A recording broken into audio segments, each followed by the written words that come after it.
This video is about some of the female painters that worked in the late Renaissance and Baroque periods. These are painters that for a long time were very much understudied but have received quite a bit of scholarly attention just in the last few decades. So we'll be focusing in on a few key works, two by Sofonisba Anguissola and one by Artemisia Gentileschi, but I also wanted to mention Lavinia Fontana because these are the three painters from these periods that are getting the most attention today in art historical scholarship.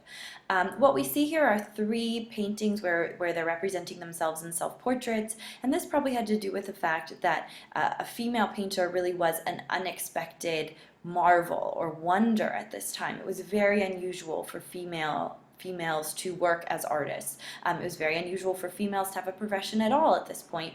So here we see women who are showing themselves as painters, who are representing themselves as painters, and this would have been something that would have been desirable, at least in the cases of Sofonisba Anguissola and Artemisia Gentileschi. Obviously, Lavinia Fontana is showing herself at the piano, so showing herself with an additional skill. So that's an interesting comparison as well. So again, we'll be focusing in on Sofonisba and Artemisia. So this is a work by Sofonisba Anguissola. This is a work that represents her three sisters. She essentially is the fourth sister at this table, and then we see their nurse, or basically like their babysitter or nanny, kind of off to the side. Sofonisba Anguissola came from a noble family, a wealthy family, and her father insisted that her sisters they all be educated, including training in the arts. So that's how she learned how to paint. But we can also see that they're a very intellectual, very smart group. So we can see that one of her sisters, the older sister, is making a move on the chessboard, and the other sister is realizing that she's going to lose. So kind of this moment of checkmate. And then you can see the youngest sister laughing at this very moment that this dramatic loss is occurring, and then the nanny or nurse is just kind of overseeing things. So this painting tells us a number of things. That yes, definitely Sofonisba comes from a very wealthy family. We can see from their clothes that they're very well dressed. They have a beautiful rug covering up the table that speaks to their wealth as well. We can also see that this is an educated group. So when we think about chess, we think about it's an intellectual game of strategy, and it was actually common in the Renaissance to represent male figures in portraiture playing the game of chess. So here Sofonisba has taken that idea but is using it for her younger sisters. So it's interesting that she's giving them this role as intellectual or as intellectuals. Eventually a young brother comes, so we do see quite a few representations of the brother. We know the brother was very important to the family, but it is nice that when there were these four girls, that the father definitely prioritized educating them and emphasizing their educational training. So next, let's have a look at her training as an artist, one of her teachers. So this is Bernardino Campi painting a portrait of Sofonisba Anguissola, but it is by Sofonisba Anguissola. So it's kind of a portrait within a portrait, a self-portrait within a portrait. So what we see here is that Bernardino Campi is painting her, and when we first look at this image, we definitely get the sense that he is essentially creating her, and so we wonder, is this Sofonisba telling us that he created her as an artist and that she's paying homage to him? So that's one possibility. But then as we look at it a little bit more closely, we can see a few things that tell us maybe she's trying to inform us that she's the better artist. So first off, she's larger than he is. So her shoulders are broader, her head is up higher, so she's definitely standing out in the image both in terms of size and also in terms of brightness. So maybe she's trying to say that she's better than he is. Another way she might be doing that is if we look at the two representations, he looks much more lifelike than she does. And this may be her strategy for creating a difference between what's in the painting and what's actually supposed to be alive, but perhaps she's saying, you know, you paint in an older style, making me look a little bit flatter, less lifelike. I paint in a newer style where I incorporate more modeling, more shadowing to create this illusion of life, or this more realistic illusion of life. So it's interesting if we compare the way the figures are represented, where her version of Bernardino looks very lifelike, and then what he's painting looks a little bit less so.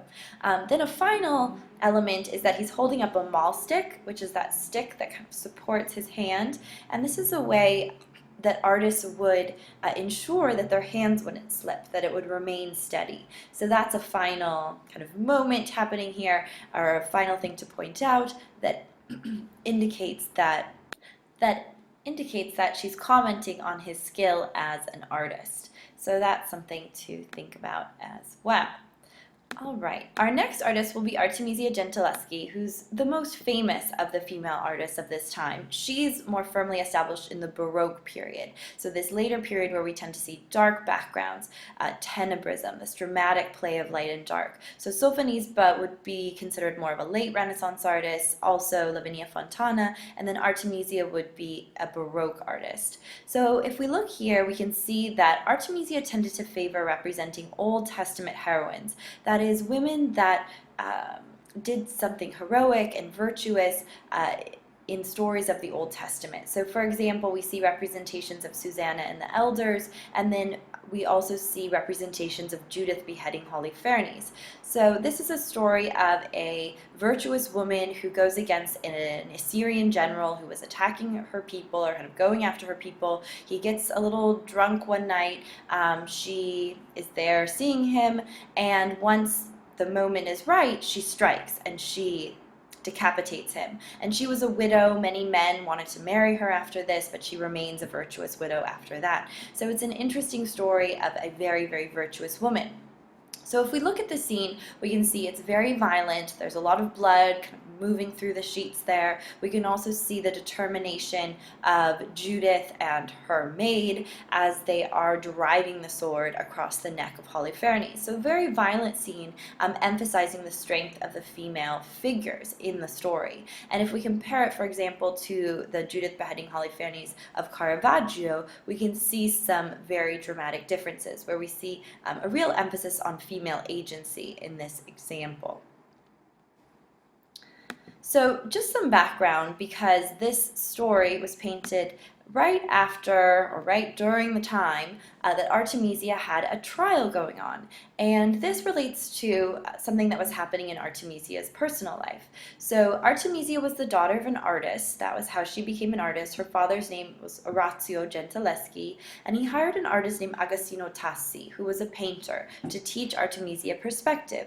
Tassi and Artemisia seem to have had a couple of romantic encounters, and then at one point he rapes her and then refuses to marry her. So this is a problem. Orazio then sues Tassi. He's taken Artemisia's reputation, essentially. This results in a 7-month trial in which Artemisia is tortured to confirm the truth of her testimony, and eventually Tassi is sentenced to 1 year in jail, but never serves the time.